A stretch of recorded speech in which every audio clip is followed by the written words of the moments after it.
a photo never tells the whole picture. So when Jake was just a little guy, not even 2 years old, he used to follow his brother around.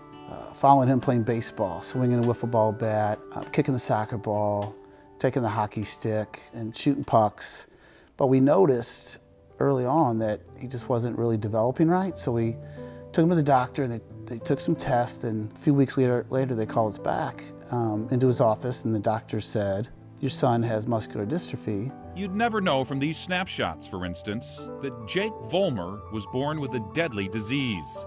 By the age of 10, he's going to be in a wheelchair, and life expectancy is in the late teens. When he was just a toddler, Jake was diagnosed with Duchenne muscular dystrophy, the most severe form of MD.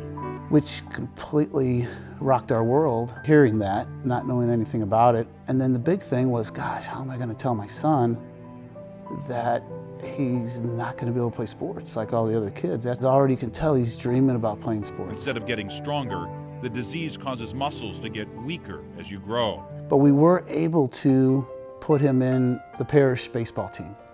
That's when we kind of noticed a whole different spirit about Jake. All the other kids were cheering for their team, but Jake was cheering for both teams. So he would sit on the bench with his little legs kind of dangling, and the other team would hit the ball, and he would applaud them. And when it was his turn to bat, if he hit the ball and he got out, he would actually tell the first baseman and applaud for the other team. And so at that time, we just, gosh, there's really a special spirit about Jake. Had this incredible passion for sports and for other people, and concerned about everybody else but himself. That spirit just kept growing and growing, and we just didn't know where that was going to lead. But we first met Jake when he was just 8 years old at MDA camp. Are you guys troublemakers? Yes. At the time, he could still walk and even run, but soon after, reality hit home. We then moved him to the Spirit League, where it was kids with disabilities. At that point, he was about 8 or 9 years old. And it wasn't really an official kind of game, but they would hit the ball and run the bases, and most of the time the kids would run around the bases and everybody hit a home run, essentially. Well, Jake loved to stop at first base, and he wouldn't take the home run. He would sit there and talk to everybody, talk to the first baseman, and whoever hit the ball would pass him up and go all the way around to home, but he would stop and talk. We had just ordered his wheelchair, and he knew that the chair was coming any day, and once he was put into the chair, he wasn't going to be able to walk again. But that didn't slow him down. So his last game in the Spirit League was his last at bat, and this time he hit the ball, and he didn't stop at first. He continued on, but he continued to fall, and he'd pick himself right back up. He would run a second, get to second, boom, he'd fall down again, and he just kept going, and everybody's like, what is he doing? He normally stops. And he got to third base, and he fell down again, and boom, he'd push himself back up. It took every ounce of strength for him to push himself back up, and rounded third, and fell down a couple more times, but he made it all the way to home. And he slid headfirst into home, and I ran over and picked him up, and all he could say is, "Dad, was I safe?" I said, "Yeah, buddy, you were safe, all right." But a spirit like that was really incredible.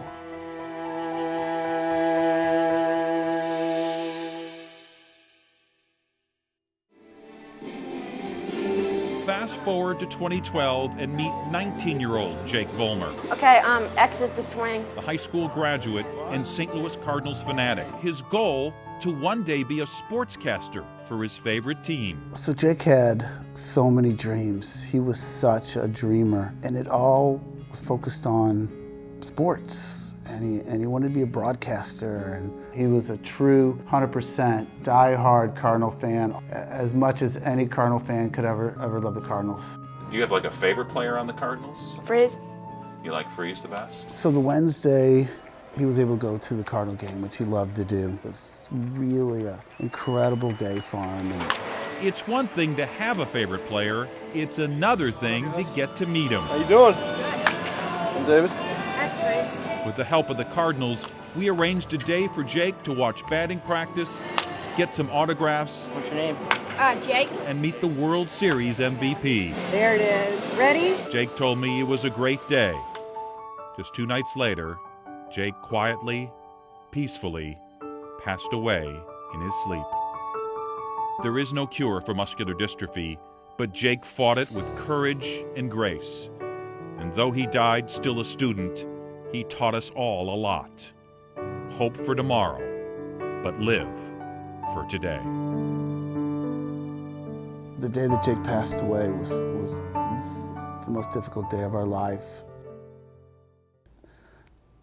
What we thought we lost that spirit, but as we ventured into this project of Jake's Field of Dreams Playground, we found a way to recapture that spirit. And Volunteers, charities, and the city all teaming up to create a special place just for kids.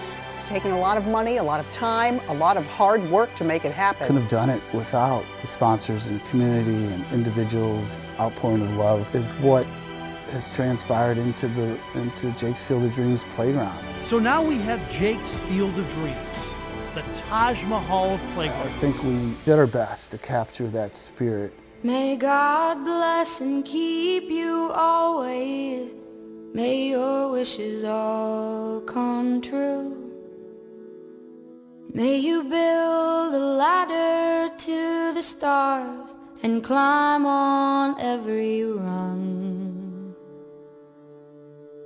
And may you stay forever young. So now that the playground's open, I go out there and I spend time and I watch all the kids and I hear the laughter and the joy and I feel and I hear Jake's spirit on the playground.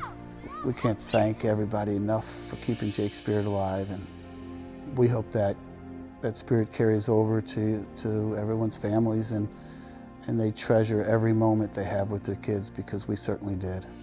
There are hundreds and hundreds of children that will need to play in this particular kind of park. It's not just a regular swing set for them.